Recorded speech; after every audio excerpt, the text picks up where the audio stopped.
Bonsoir à tous, bienvenue sur votre émission de micro-trottoir, les inspirés du trottoir. Aujourd'hui, nos pas nous ont menés vers le marché des arts de Bégamin, où nous allons prendre l'avis des artisans sur ce que représente l'artisanat d'art dans l'entrepreneuriat. Les inspirés du trottoir, let's go! Bonsoir monsieur. Bonsoir madame. Comment allez-vous? Très bien, et vous?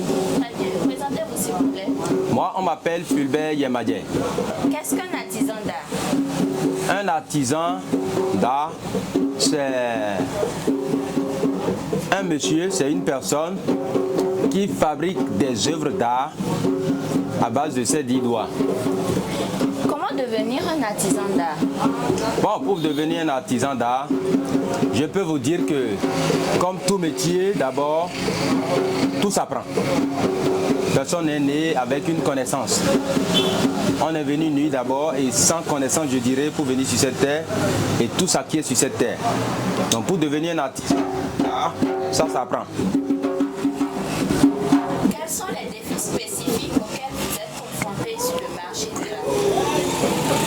D'accord, les défis, il y en a toujours. Je peux vous dire que l'un des défis majeurs, c'est toujours les moyens financiers. Parce que quand vous faites quelque chose, si vous aviez plus de moyens, vous aviez plus de facilité pour développer cette chose. Donc le défi majeur, c'est les moyens financiers. Et en dehors des moyens financiers, je peux dire que c'est le socle. Et il y a aussi la visibilité des artisans. Un artisan qui a les moyens, il peut chercher des voies et moyens pour se rendre visible. Mais un artisan qui n'a pas les moyens, parce qu'il est talentueux, il peut être aussi visible. Un peu comme vous êtes venu, ce que vous êtes en train de faire là, par exemple, c'est une manière de rendre l'artisan visible. Soutenez-vous le fait que certaines personnes pensent et disent que les artisans d'art ne sont pas des entrepreneurs? Bon, je vais d'abord leur demander ceux qui disent de telles choses, je vais leur demander qu'est-ce qu'on appelle un entrepreneur. C'est par là que je vais commencer d'abord. Parce que moi, pour aller de façon simple, un artisan, il vit de ce qu'il fait. Il n'a pas besoin d'attendre quelqu'un, il n'espère pas le salaire de quelqu'un. Lui, il crée. Je peux dire que c'est un pourvoyeur d'emploi. Parce qu'il arrive à développer son secteur, il va permettre à d'autres personnes d'avoir affaire. Donc c'est bel et bien, un artisan est bel et bien un entrepreneur. Merci. Et pour compléter ce que je dis aujourd'hui, les artisans sont affiliés du secteur artisanal et sous le tutelle du ministère des PME. C'est de petites entreprises, petites et moyennes entreprises. Merci. Merci à vous, monsieur. Présentez-nous quelques-uns de vos articles. D'accord. Moi, pour commencer d'abord, je vous ai dit que je suis artisan. Je ne suis pas artisan. D'abord, je suis né artisan, je dirais. Parce que mon père fut artisan.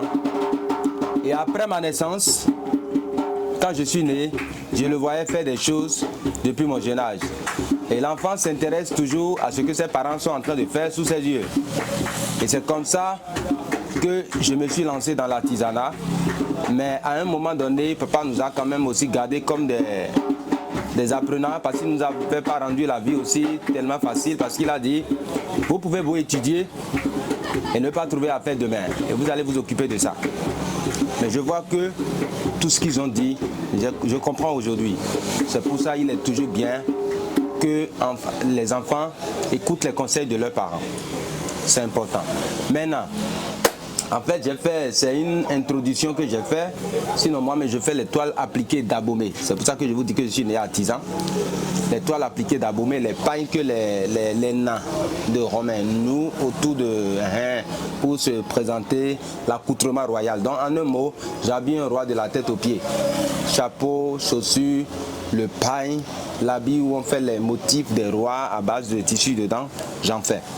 Et ce métier, je le fais depuis que j'ai commencé par initier à ce genre de choses depuis la classe de CM1.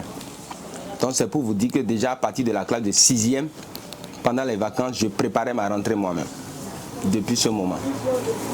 Donc je suis né dedans. Et comme Dieu m'a permis d'étudier un peu, On dit qu'il faut souvent avoir plusieurs cordes à son arc. Et quand vous êtes dans un secteur, et si vous n'aviez pas trouvé d'issue, le secteur peut être pourvoyeur de grandes possibilités, de grandes opportunités, mais vous allez souffrir parce que vous n'aviez pas les ouvertures qu'il faut. Donc je peux dire que c'est ce qui s'était passé par le passé, ce qui m'avait poussé à chercher à travailler pour les gens. Vous comprenez? Donc en toute chose, ce que vous faites, il faut chercher des opportunités. Donc en dehors de ça, je fais les marionnettes aussi. On appelle ça des marionnettes à gaine. On met la main dedans pour les manipuler. Ça amuse beaucoup les enfants blancs.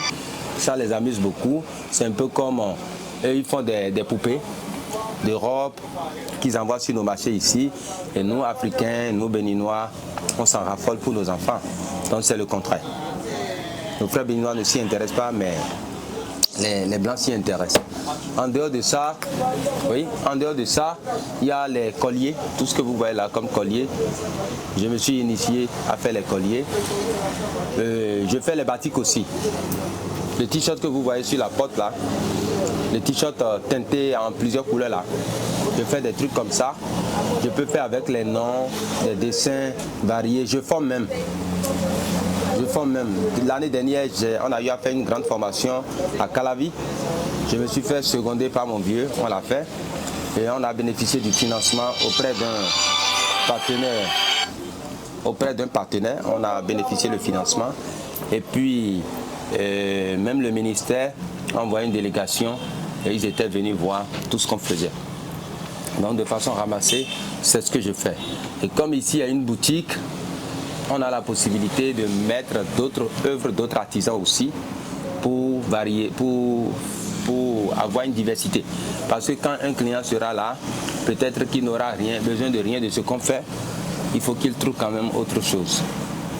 Donc de façon ramassée, c'est un peu ça. Et quand je parle de toile appliquée, vous voyez le tableau qui est comme un masque, la tête rouge qui est sur la porte là. C'est des œuvres spécifiques comme ça que je réalise. N'importe qui peut envoyer n'importe quoi, dans n'importe quel format, dans n'importe quel style, je l'ai fait. Et voilà. Merci. Bon, ici, c'est sur le marché des arts de Cotonou, précisément la boutique A131. C'est juste en face du deuxième portail de la Bourse du Travail. C'est plus facile parce que là, pour le moment, il y a une vendeuse de coco. Donc c'est plus facile pour que les gens retrouvent la boutique. Donc c'est un peu ça. Mais il suffit de garder A131. Il n'y a pas de A131 sur ce marché. Oui. Merci beaucoup. Merci.